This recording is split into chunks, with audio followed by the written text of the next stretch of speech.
Hello जी, नमस्कार। आप सभी का स्वागत है मेरे यूट्यूब चैनल स्टडी क्लब 2.0 पर। कैसे हैं आप सभी? आई होप आप सभी अच्छे होंगे, स्वस्थ होंगे। तो चलिए आज का सेशन हम स्टार्ट करते हैं हरियाणा जीके से, जिसमें हमारा टॉपिक रहेगा हरियाणा के लोक नृत्य और वेशभूषा।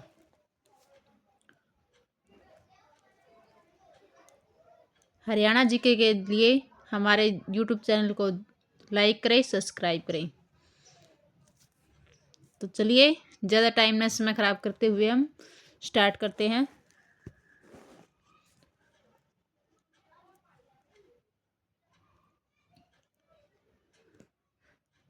सबसे पहले हम इसका थोड़ा बेसिक जानेंगे। हरियाणा का परिचय। हरियाणा भारत का एक प्रमुख राज्य है। यह अपनी समृद्ध संस्कृति के लिए जाना जाता है। सबसे ज़्यादा हरियाणा राज्य अपनी संस्कृति के लिए जाना जाता है।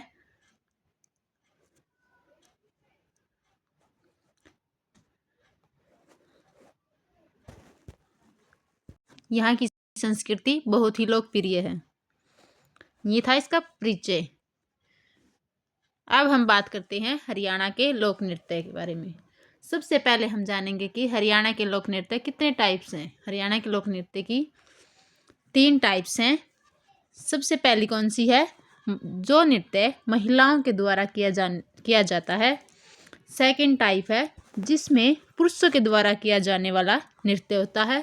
और थर्ड टाइप है जिसमें महिलाओं और पुरुषों दोनों के द्वारा किया जाने वाला होता है। That's clear. अगर एग्जाम में आ जाए कि हरियाणा के कितने लोक नृत्य हैं, कितने हरियाणा के लोक नृत्य? 3। अगर ये पूछ लिया जाए कौन से हैं, तो महिलाओं के द्वारा करने वाला नृत्य, सेकंड है पुरुषों के द्वारा किया जाने वाला, और थर्ड है महिलाओं और पुरुषों दोनों के लिए किया जाने वाला नृत्य। यहाँ तक सभी को क्लियर है? अगर सभी को क्लियर है तो हम आगे चलें।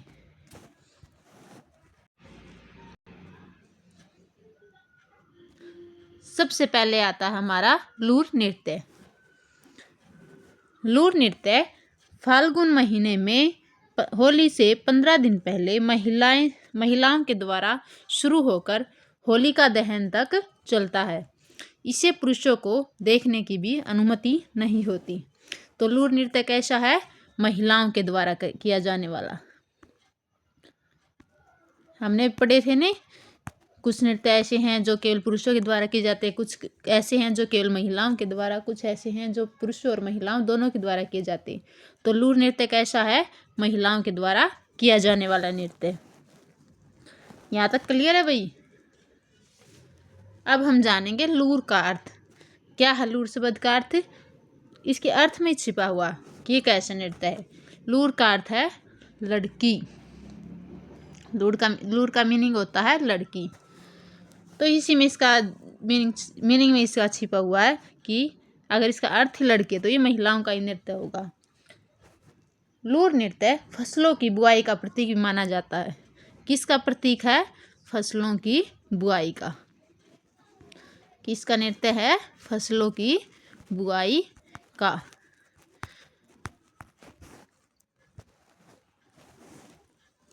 जो ये लूर नृत्य है ना, ये रबी की फसल पकने की खुशी में किया जाने वाला नृत्य माना जाता है। और लूर नृत्य में सिर्फ महिलाएं शामिल होती हैं। इसमें पुरुषों को देखने की कोई अनुमति नहीं होती है। इसमें क्या होता है लूर नृत्य में? लूर नृत्य में बेसिकली तौर पर क्वेश्चन आंसर किए जाते हैं महिलाओं के बीच। तो कई बार एग्जाम में ये पूछ लिया जाता है कि ऐसा कौन सा नृत्य है जिसमें महिलाओं के द्वारा प्रश्न उत्तर किए जाते हैं, तो कौन सा हमारा लूर नृत्य है। लूर नृत्य क्लियर है भाई? आगे चलें। अब आता है हमारा खोड़िया नृत्य। खोड़िया नृत्य भाई सभी जानते हैं खोड़िया नृत्य के बारे में। खोड़िया नृत्य लड़के की बारात के अवसर पर बारात के जाने के बाद नई दुल्हन के पहली बार ससुराल आने तक ये नृत्य किया जाता है। कब किया जाता है? जब किसी लड़के की शादी हो तो विवाह के टाइम पर उसकी बारात जाने के बाद तब तक किया जाता महिलाओं के द्वारा जब तक नई वधू का घर में प्रवेश ना हो जाए। ठीक है भाई।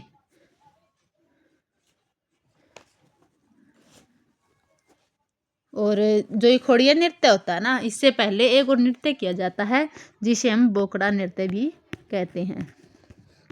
कई बार आया एग्जाम में कि खोड़िया से पहले किए जाने वाला नृत्य कौन सा है, तो कौन सा हमारा बोकड़ा नृत्य। खोड़िया नृत्य क्लियर है भाई। अब आगे चलते हैं। अब आता है हमारा तीज नृत्य। कौन सा है? तीज नृत्य, जो कि महिलाओं के द्वारा एक पारंपरिक नृत्य माना गया है। कौन सा है? पारंपरिक नृत्य, जिसे हम तीज नृत्य कहते हैं। और तीज नृत्य श्रावण मास में किया जाता है। कब किया जाता है? श्रावण मास में, जो कि अगस्त के महीने में आता है। महिलाएं झूले झूलते हुए और लोक गीत गाते हुए नृत्य करती हैं। इसमें खुशी, प्रेम और पारंपरिक सुख की भावना होती है। तो तीज का जो नृत्य है ये किसके लिए प्रसिद्ध है? ये है भाई झूले झूलते हुए, खुशी और प्रेम का प्रतीक है। झूले झूलते हुए गीत गाती हैं नृत्य वाले, तो उसी के लिए प्रसिद्ध है तीज वाला त्योहार नृत्य। कई बार एग्जाम में ये पूछ लिया जाता कि जो तीज नृत्य है इसका नाम किसके कारण पड़ा है। तो तीज का जो नृत्य है इसका नाम लाल रंग के, किसके कारण है? लाल रंग के एक तीज कीट के कारण, के तीज कीट के कारण इसका नाम तीज नृत्य पड़ा है। यहाँ तक क्लियर है भाई सभी को? अगर एग्जाम में तीज नृत्य से कोई रिलेटेड क्वेश्चन आए तो कर दोगे ना? ठीक है, अब हम आगे चलते हैं। अब नेक्स्ट आता है हमारा फाग नृत्य। फाग नृत्य कब किया जाता है? होली के अवसर पर रंग, गीत और ढोल की ताल पर किया जाने वाला नृत्य है। ये होली से अगले दिन किया जाने वाला नृत्य है। यह फाल्गुन महीने में आता है। कब आता है ये भाई? ये आता है मार्च के महीने में आता है। इस दिन लोग रंग खेलते हुए नाचते गाते हैं। इसमें खुशी, भाईचारे और मेल मिलाप की भावना होती है। कैसी भावना होती है इसमें? खुशी और मेल मिलाप की। फाग एक ऐसा नृत्य है जो रंगों के साथ खेला जाता है। रंग उड़ाते हैं, खेलते, नाचते गाते हैं, और ये किसका प्रतीक होता है? भाईचारे और मेल मिलाप का।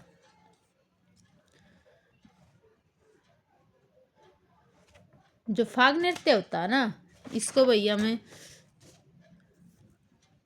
मौसमी नृत्य बोलते हैं। क्या बोलते हैं? मौसमी नृत्य, जो कि रबी की फसल पकने की खुशी में किया जाता है। यहाँ तक क्लियर है भाई? आगे चलें। आगे आता है हमारा धमाल नृत्य। कौन सा आता है? धमाल नृत्य। अब हम जानेंगे धमाल नृत्य के बारे में, जो किया जाता है खुले आसमान में चांदनी रात में पुरुषों के द्वारा। किसके द्वारा किया जाता है? पुरुषों के द्वारा। ब्रह्मा, विष्णु, महेश की मूर्ति को हाथ में लेकर ढोल की ताल पर किया जाने वाला नृत्य है। तो एग्जाम में इससे रिलेटेड कैसे क्वेश्चन आएगा कि धमाल नृत्य किसके द्वारा किया जाता है? पुरुषों के, ऑप्शन में आता है पुरुषों के द्वारा, महिलाओं के द्वारा, या फिर दोनों के द्वारा। तो इसमें से आप क्या करेक्ट करके आओगे? पुरुषों के द्वारा। और ये जो धमाल नृत्य है ना, ये सबसे प्राचीन नृत्य माना गया। कैसे माना गया है? सबसे प्राचीन नृत्य। ये इतना प्राचीन नृत्य है, ये महाभारत काल से चला आ रहा है। कब से आ रहा? महाभारत काल से चलता आ रहा है। और ये किससे रिलेटेड है? धमाल नृत्य कृषि और किसान से रिलेटेड है। कृषि और किसान से रिलेटेड है। ये इसलिए किया जाता है ताकि इनकी फसलें अच्छी हों, भगवान को समर्पित करते हैं, ब्रह्मा, विष्णु, महेश को। और डफ, ढोल, वाद्य यंत्रों के द्वारा ये नृत्य किया जाता है। सबसे प्रचलित ये नृत्य यहाँ कहाँ किया जाता है? कौन से डिस्ट्रिक्ट में किया जाता है? सबसे ज़्यादा किया जाता है झज्जर, महेंद्रगढ़ हो गया भाई, और हो गया हमारा गुरुग्राम। यहाँ पर सबसे ज़्यादा धमाल नृत्य किया जाता है। और एग्जाम के पॉइंट ऑफ से बहुत इंपॉर्टेंट क्वेश्चन है, इसे नोट कर लेना भाई, इससे हर बार एग्जाम में क्वेश्चन आता है। अब इसके बाद आता है हमारा घूमर नृत्य। कौन सा आता है? घूमर नृत्य। देखो ये इसकी पिक्चर है, ऐसे घूमर नृत्य करते हैं। तो घूमर नृत्य के बारे में हम जानेंगे तो हरियाणा और राजस्थान में दामन पहनकर औरत घेरा बनाकर करने वाली नृत्य को घूमर नृत्य कहते हैं। जो ये घूमर नृत्य होता है ना, ये घूम से ही रिलेटेड होता है। किससे होता है? घूम से। जिसमें जो महिलाएं दामन पहनती है ना, उसकी लॉ से रिलेटेड है। किससे रिलेटेड है? किससे रिलेटेड है भाई? ये दामन की लौ से। लौ का मतलब क्या होता है? लय। जो उसमें कलियां होती है उसको लय बोलते हैं, उससे रिलेटेड है। और ये महिलाओं के द्वारा ये दामन पहनकर समूह में इकट्ठे होकर घेरा बना कर किया जाता है। और ये सबसे ज़्यादा कहाँ किया जाता है? राजस्थान में। और जो राजस्थान के साथ में हमारे डिस्ट्रिक्ट लगते हैं ना हरियाणा के, उन सभी क्षेत्रों में घूमर नृत्य किया जाता है। अब आता है हमारा खेड़ा नृत्य। खेड़ा नृत्य किया जाता है एक बुजुर्ग की मृत्यु पर महिलाओं के द्वारा किया जाने वाला नृत्य है। इसे हम खेड़ा नृत्य बोलते हैं। क्या बोलते हैं इसे? हम खेड़ा नृत्य भी कहा जाता है। कभी एग्जाम में खेड़ा नृत्य आ जाए और आप ये सोचे ये कहाँ से आ गया, तो खेड़ा नृत्य को ही खेड़ा नृत्य कहा जाता है। ये नृत्य हरियाणा के कौन से क्षेत्र में किया जाता है? सबसे ज़्यादा बांगर क्षेत्रों में, जो हरियाणा का मध्य क्षेत्र है, उसमें ज़्यादातर किया जाता है खेड़ा नृत्य।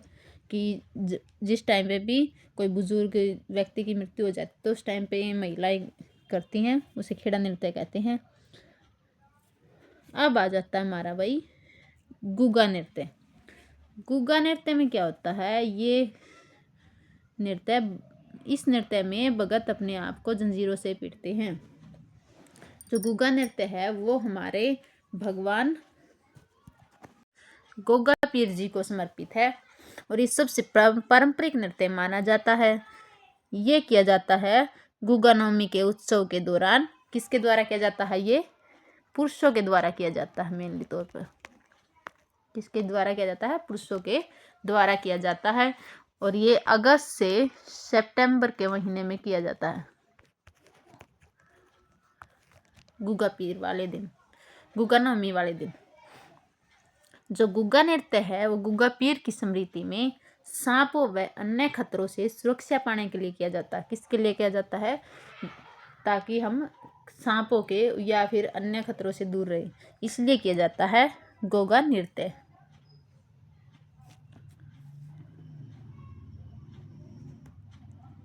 और यह है एक पारंपरिक नृत्य भी है। यहाँ तक भाई सभी को क्लियर है? तो एग्जाम में कैसे क्वेश्चन आएंगे? ऐसे पूछा जाएगा आपसे कि गुग्गा नृत्य किसकी स्मृति में किया जाता है?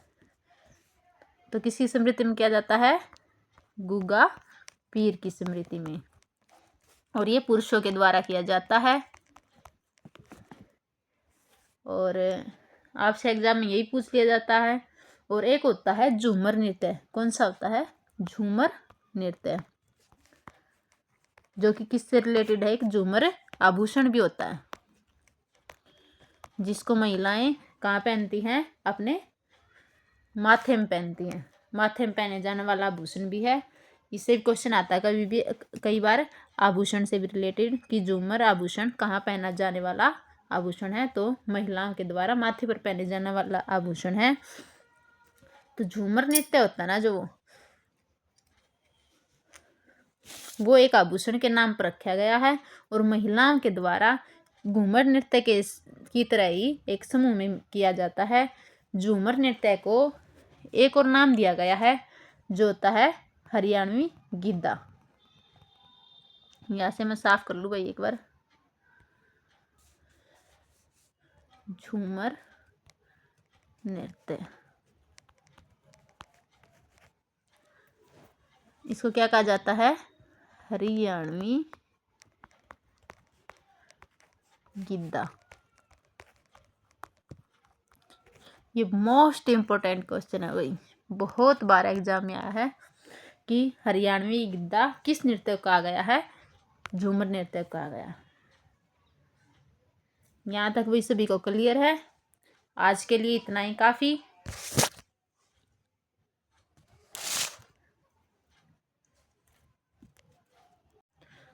तो ऐसी ही वीडियो पाने के लिए हमारे साथ जुड़े रहिए हमारे चैनल पर। अगर नए हैं तो सब्सक्राइब करिए, लाइक करिए। बच्चों, मैं आज आपसे इतना ही चाहूँगी कि मेरी वीडियो कैसी लगी ये आप कमेंट बॉक्स में कमेंट करिए। तो हम इस क्लास का यहीं पर एंड करते हैं। साथियों, प्लीज़ हमें ऐसे ही सपोर्ट करते रहिए, फिर हम डेली ऐसी ही वीडियो लाते रहेंगे। हमारी डेली वीडियो की PDF के लिए हमारे व्हाट्सएप चैनल को ज्वाइन कीजिए, जो हम डिस्क्रिप्शन बॉक्स में डाल रहे हैं। Thank you. जय हिंद, जय भारत।